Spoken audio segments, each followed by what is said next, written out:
설비 엔지니어는 어떤 일 하는지 아시냐고 물어보면 99%의 학생들이 설비 유지 보수, 개조 개선, PM, BM 이 네 단어로 대답을 해요.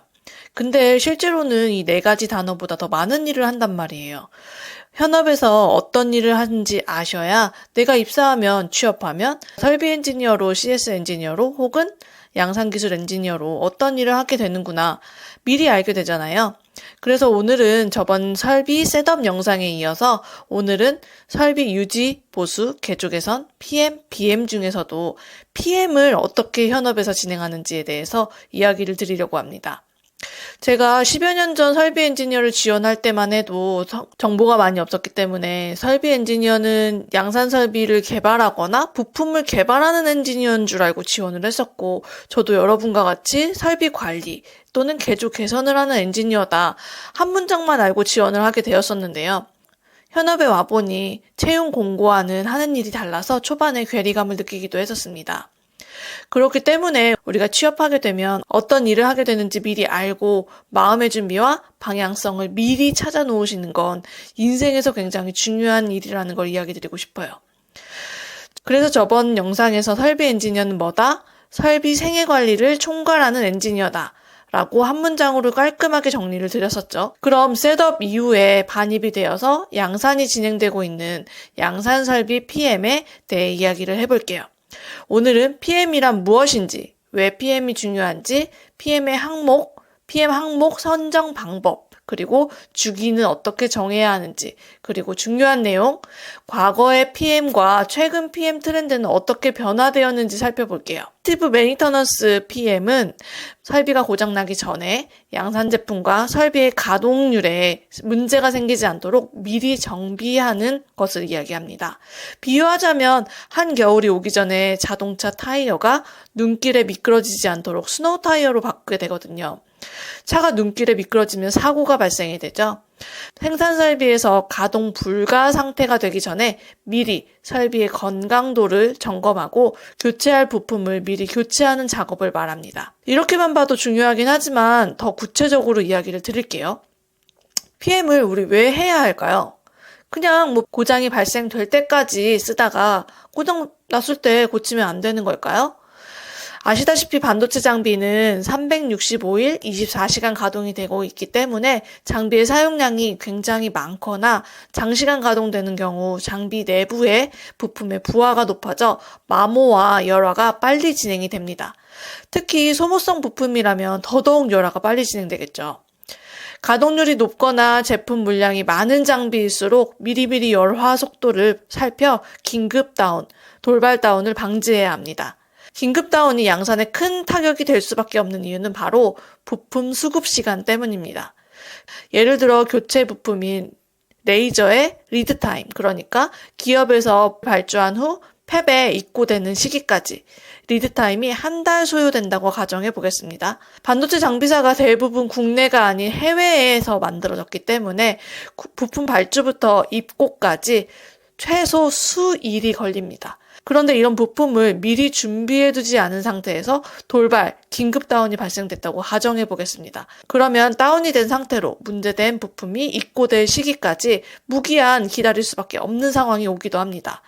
리드 타임이 오랜 기간 걸리는 경우 장비 백업은 더욱더 지연이 되겠죠. 그럼 이렇게 생각하시는 분 계실 수 있을 것 같아요. 에이, 그럼 대기업인데 부품 미리 사두면 되는 거 아닌가?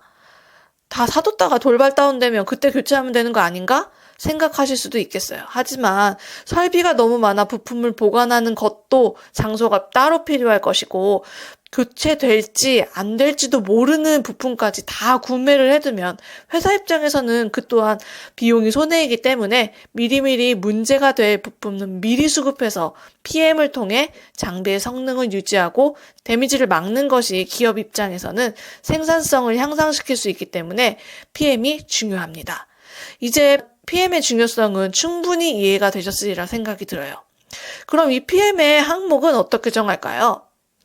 기존에 사용하고 있던 동종 설비, 유사 설비를 삼성전자나 하이닉스 같은 기업에서 보유를 하고 있었다면 각 기업에서 중요시 여기는 기술이 다르기 때문에 각 공정의 특성에 따라 PM 리스트를 이미 보유하고 있을 것이고요. 이런 게 바로 그 기업의 기술력이라고 볼 수 있겠죠. 신규 장비나 신규 모델의 설비의 경우 이 설비를 셋업한 장비사에서 추천하는 모듈별, 부품별, 주기별 교체 리스트, PM 리스트를 제공을 합니다. 이 장비사에서 권장하는 PM 주기를 참고하여 기본적인 주기를 설정하기도 합니다.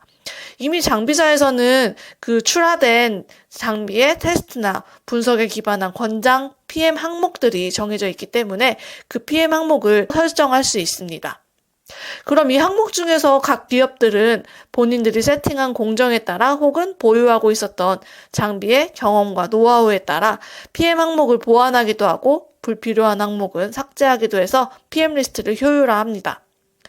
이렇게 효율화된 PM 리스트의 진행 주체는 작업의 성격에 따라 그리고 난이도에 따라 간단한 점검 정도 같은 경우에는 삼성전자나 하이닉스 엔지니어들이 셀프로 체크하여 진행하는 PM도 있을 것이고 난이도가 있거나 혹은 그 부품 교체 기술이 장비사의 고유한 기술인 경우에는 기술력 유출을 방지하고 교체 미스로 인한 설비 데미지를 방지를 하고자 장비사에서 직접 진행하게 됩니다.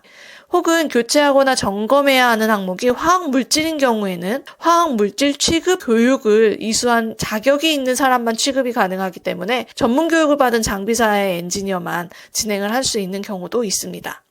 하지만 이렇게 장비사에서 교체 작업을 하는 경우에도 PM을 하게 되는 경우에도 작업의 내용과 절차를 꼼꼼하게 살피고 안전한 작업이 되었는지 올바른 교체가 되었는지 판단하고 양산 가동을 위해 문제가 없는지 마무리 체크하는 일은 당연히 설비 엔지니어가 진행을 하게 됩니다. 그렇기 때문에 업체, 장비사가 작업을 한다고 해서 그냥 방관하거나 방치하면 절대로 안 됩니다. 이해되시겠죠? 그럼 이제 PM 주기에 대한 이야기를 한번 해볼게요.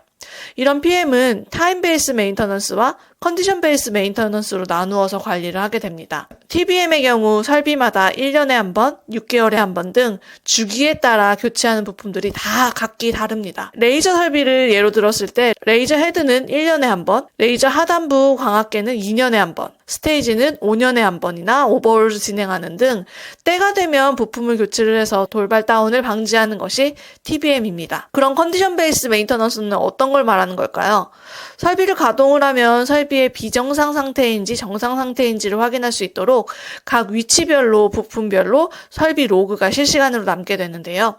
이렇게 설비에 기록되는 로그의 상태를 보고 그래프의 추이가 정상 범위 밖으로 아웃이 되거나 헌팅되면 설비 상태가 비정상이 되겠구나, 언제 정도면 부품을 교체해야겠구나 라고 판단하여 진행하는 PM, 컨디션 베이스 메인터넌스 CBM입니다.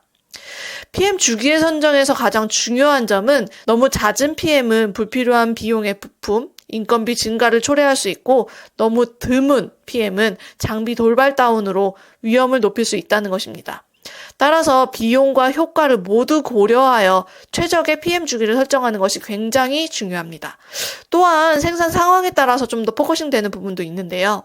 예를 들면 생산량이 2월, 3월에 물량이 많을 것 같다고 판단이 되면 2월에 교체할 부품을 1월에 사전에 교체를 해서 2월, 3월 물량이 많은 시기에 양산이 가능하도록 PM 일정을 조율하기도 합니다. 그래서 유관부서와의 조율을 통해 PM 시기를 선정하는 업무도 하게 된다는 것 기억해 두시면 좋겠습니다. 여기까지 PM이 왜 중요한지, 어떤 항목을 누가 진행하게 되는지, 그리고 어떤 주기로 진행이 되는지 살펴보았고, 여기서 더 중요한 점, 최근의 PM과 과거의 PM이 어떻게 다른지 최근 경향에 대해 이야기를 드리겠습니다. 과거의 PM 키워드는 바로 원가 절감과 기술 내재화였습니다. 해외에서 입고된 설비이기 때문에 PM을 외주화하였을 때 기술에 대한 비용 유출이 상당히 컸었습니다. 이 때문에 과거에는 어떻게 하면 문제를 내부에서 해결할 수 있을지에 대한 고민이 깊게 이루어졌습니다. 웬만하면 교체하는 기술을 벤치마킹해서 기업 내부에서 엔지니어들이 장비사를 대신해서 작업할 수 있는지 기술 이전과 기술 내재화에 대해서 PM 비용을 절감할 수 있는지에 대해서 포커싱이 되어 있었습니다. 특히 부품의 경우 장비사를 통해 구매하지 않고 유사 성능을 내는 국내 저렴한 부품으로 대체하여 구매하게 되면 원가 절감에 기여될 수 있었기 때문에 이런 경제성에 대한 업무가 활발하게 이루어졌었습니다.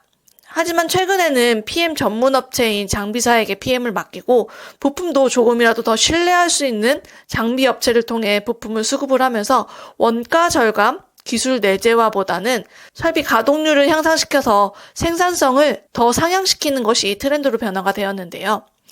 설비 대수가 워낙 많아졌기 때문에 장비사 CS 엔지니어들을 고용하여 PM을 적기에 이루어질 수 있도록 관리하는 것이 주요 업무로 바뀌게 되었습니다.